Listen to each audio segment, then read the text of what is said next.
চীন যুক্তরাষ্ট্র যুদ্ধ করলে উভয়েই হেরে যাবে বলেছেন চীনা প্রধানমন্ত্রী। ২০২৫ সালের জানুয়ারিতে দ্বিতীয়বারের জন্য যুক্তরাষ্ট্রের প্রেসিডেন্ট হিসেবে ক্ষমতায় ফিরে আসেন ডোনাল্ড ট্রাম্প। তার এই প্রত্যাবর্তনের সঙ্গে সঙ্গে বিশ্বব্যাপী বাণিজ্য যুদ্ধের এক নতুন অধ্যায় শুরু হয়েছে। ক্ষমতা গ্রহণের পরপরই ট্রাম্প চীন থেকে আমদানি করা পণ্যের ওপর অতিরিক্ত ১০% শুল্ক আরোপ করেন, যা দুই পরাশক্তির মধ্যে উত্তেজনাকে আরও বাড়িয়ে তুলেছে।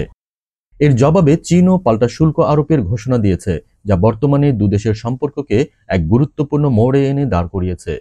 এই পরিস্থিতিতে চীনের প্রধানমন্ত্রী লি কিয়াং সম্প্রতি বেইজিংয়ে মার্কিন সিনেটর স্টিভ ডেন্স এবং মার্কিন ব্যবসায়ীদের সঙ্গে আলোচনার সময় বলেছেন, চীন ও যুক্তরাষ্ট্রের সম্পর্ক এখন একটি গুরুত্বপূর্ণ সন্ধিক্ষণে রয়েছে। তিনি জোর দিয়ে বলেন, যদি আমরা শান্তি স্থাপন করতে পারি তাহলে দুই দেশই লাভবান হবে, কিন্তু যদি আমরা যুদ্ধে জড়িয়ে পড়ি তাহলে আমরা দুজনেই হেরে যাব।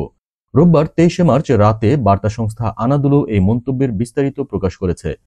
লি কিয়াংয়ের বক্তব্যে শান্তি ও সহযোগিতার ওপর গুরুত্ব দেওয়া হয়েছে। তিনি বলেন, সংঘর্ষের বদলে আমাদের সংলাপের পথ বেছে নেওয়া উচিত।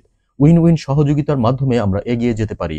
আমরা চাই চীন ও যুক্তরাষ্ট্র একসঙ্গে কাজ করে দুদেশের সম্পর্ককে সুস্থ, স্থিতিশীল এবং দীর্ঘমেয়াদী উন্নয়নের পথে নিয়ে যাক।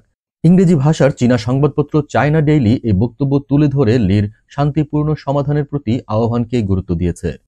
চীনের প্রধানমন্ত্রী আরও উল্লেখ করেন, চীন সবসময় যুক্তরাষ্ট্র সহ বিশ্বের বিভিন্ন দেশের কোম্পানিগুলোকে আমাদের দেশে স্বাগত জানায়। আমরা তাদের বৈধ দাবিগুলো পূরণে সক্রিয় থাকব এবং দেশি বিদেশি সব কোম্পানির জন্য সমান সুযোগ ও সুস্থ ব্যবসায়িক পরিবেশ নিশ্চিত করব। এই মন্তব্যের মাধ্যমে তিনি বৈশ্বিক বিনিয়োগকারীদের প্রতি চীনের দরজা খোলা রাখার প্রতিশ্রুতি পুনর্ব্যক্ত করেন। মার্কিন সিনেটর স্টিভ ডেন্স, যিনি ডোনাল্ড ট্রাম্পের একজন সমর্থক, এই সাক্ষাতে চীনের অর্থনৈতিক উত্থানের প্রশংসা করেন।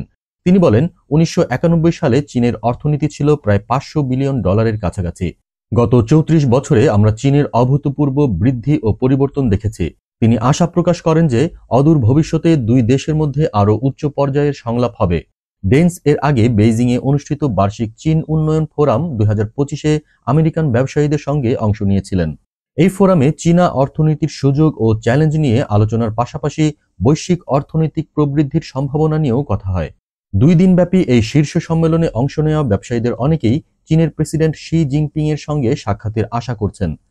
চীনের রাষ্ট্রীয় গণমাধ্যম সিসিটিভি জানিয়েছে, প্রধানমন্ত্রী লি কিয়াং এই সম্মেলনে বিদেশি বিনিয়োগকারীদের জন্য চীনের বাজারে প্রবেশের সুযোগ আরও বাড়ানোর পরিকল্পনা ঘোষণা করেছেন।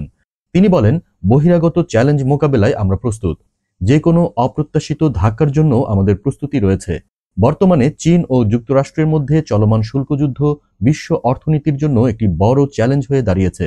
ট্রাম্পের শুল্ক নীতি এবং চীনের পাল্টা জবাবে দুই দেশের সম্পর্কে উত্তেজনা বাড়লেও লি কিয়াংয়ের বক্তব্যে শান্তিপূর্ণ সহযোগিতার উপর জোর দেওয়া হয়েছে। তবে এই পরিস্থিতি কোন দিকে যাবে তা এখনো অনিশ্চিত। দেশজগৎ ইন্টারন্যাশনাল ডেস্ক।